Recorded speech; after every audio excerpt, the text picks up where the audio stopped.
I'm very excited about my next guest. She became a part of a planet-wide phenomena in her role as Lieutenant Uhura in the Star Trek films and TV series. You can find all about that in her new autobiography, Beyond Uhura. Please welcome Nichelle Nichols.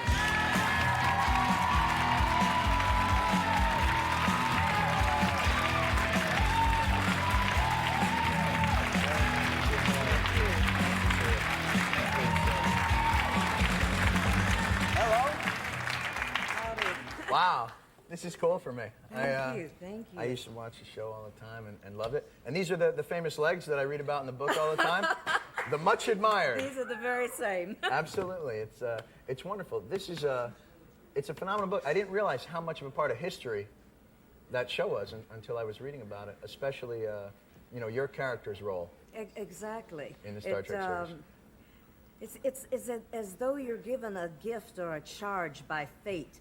Right. You know, this is going to be your destiny, right. And you're going to create a character and be part of a cast that's going to be in a show that's going to touch people's lives so that it might even change the world. Still, to this day, there's this the day. conventions, Yes. and we see some of those guys even at auto shows. Right. And Not you necessarily, No. but Takai.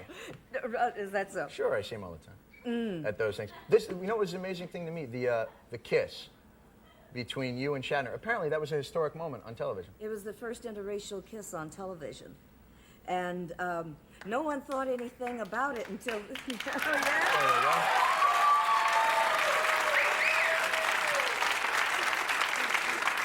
You know, a lot of times fans have asked me about that kiss, and they said, you know what, I know they want to ask me, the women want to ask me, what's it like to kiss Captain Kirk? But they don't want to embarrass me, see, so they'll go, was that very difficult? I mean, that scene, you know, the scene where where you and Captain Kirk, I said, oh, it wasn't embarrassing at all, and it wasn't difficult at all. Both Bill Shatner and I were very, very professional. Absolutely. We never complained through 36 takes. 36 takes? We're serious actors. We want to get it right. Was it good, or is he kind of fishy and nasty? Well, He just seems to be a little, you know.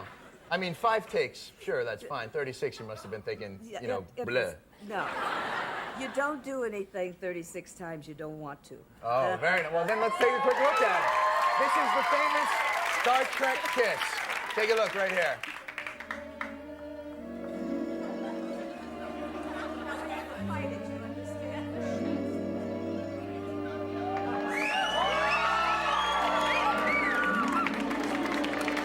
Wow.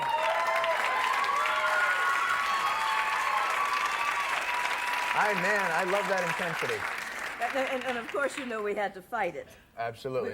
We were being forced to entertain those people through their kinetic powers. Absolutely. My favorite part is after he kisses you, he does this. Huh? He looks up like, are we on TV? He gives that little look. Now, that was like almost, the women there, sort of a chauvinistic show. When you look at it, they'd fly to a planet, and it just so happens, wow, aliens in bikinis. You know, it was always like that on the show. I don't know that it was any more chauvinistic than Hollywood was at that time. Right. And Gene Roddenberry, who created this show, was really a man who really loved women.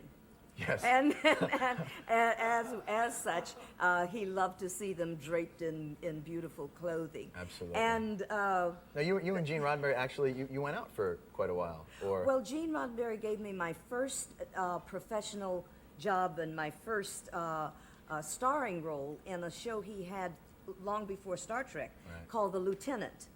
It was the Marines, about the Marine lieutenant with Gary Lockwood.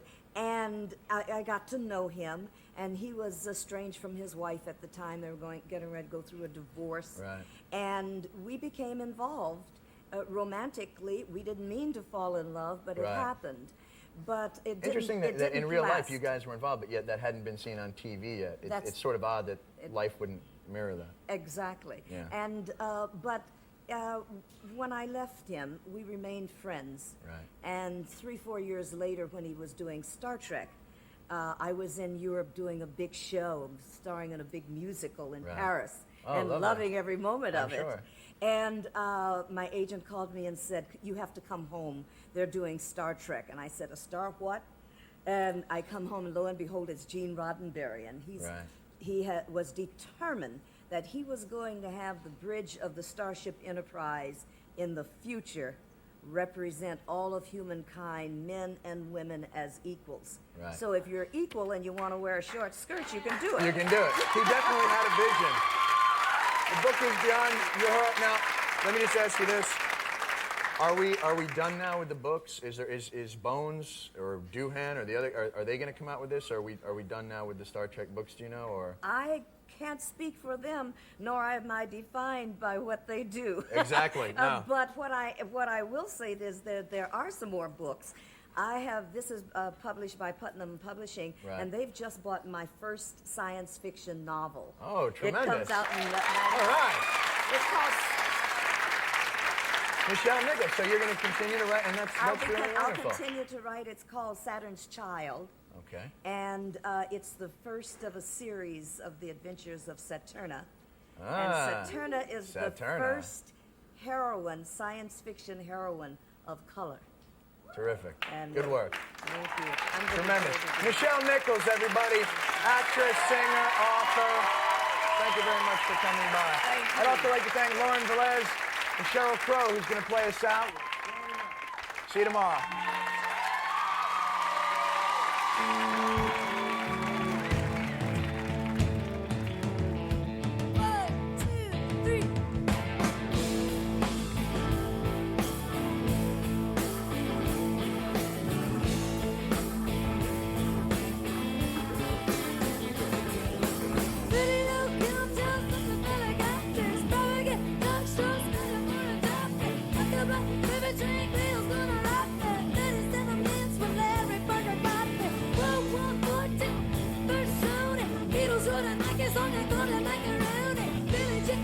King showing us big in the U.S. I'm the only one to be straight.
Checks